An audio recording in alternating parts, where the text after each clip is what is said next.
દાહોદના પડા વિસ્તારની એક કેબિનમાં અચાનક ભીષણ આગ ભભૂકી ઉઠી। ફાયર બ્રિગેડની ટીમે તાત્કાલિક કામગીરી કરી આગ પર કાબૂ મેળવ્યો।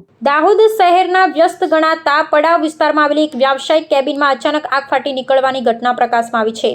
આ આકસ્મિક દુર્ઘટનાને પગલે આસપાસના સ્થાનિક લોકો અને વેપારીઓમાં થોડા સમય માટે અફરાતફરીનો માહોલ સર્જાયો હતો।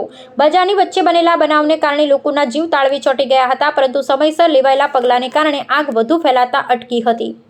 આગ ભભૂકી ઉઠી હોવાની જાણ થતાં જ દાહોદ ફાયર બ્રિગેડનો કાફલો તાત્કાલિક ઘટના સ્થળે ઘસી ગયો હતો અને પાણીનો મારો ચલાવી ગણતરીની મિનિટોમાં જ આગ પર સંપૂર્ણ કાબૂ મેળવી લીધો હતો। આ ઘટનામાં રાહતની વાત એ છે કે કોઈપણ પ્રકારની જાનહાનિ કે શારીરિક ઈજા નોંધાઈ નથી। જોકે આગની તીવ્રતા હોવાથી કેબિનમાં રહેલો તમામ માલસામાન બળીને ખાખ થઈ ગયો હતો, જેના પરિણામે કેબિન માલિકને ભારે આર્થિક નુકસાન વેઠવાનો વારો આવ્યો છે।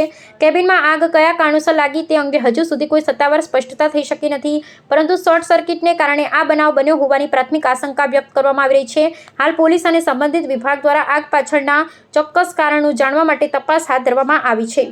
આ દુર્ઘટનાએ ભીડભાડવાળા બજાર વિસ્તારમાં આવેલી નાની દુકાનો અને કેબિનોમાં પણ પ્રાથમિક ફાયર સેફ્ટીના નિયમોના પાલનની આવશ્યકતા પર ફરી એકવાર ભાર મૂક્યો છે।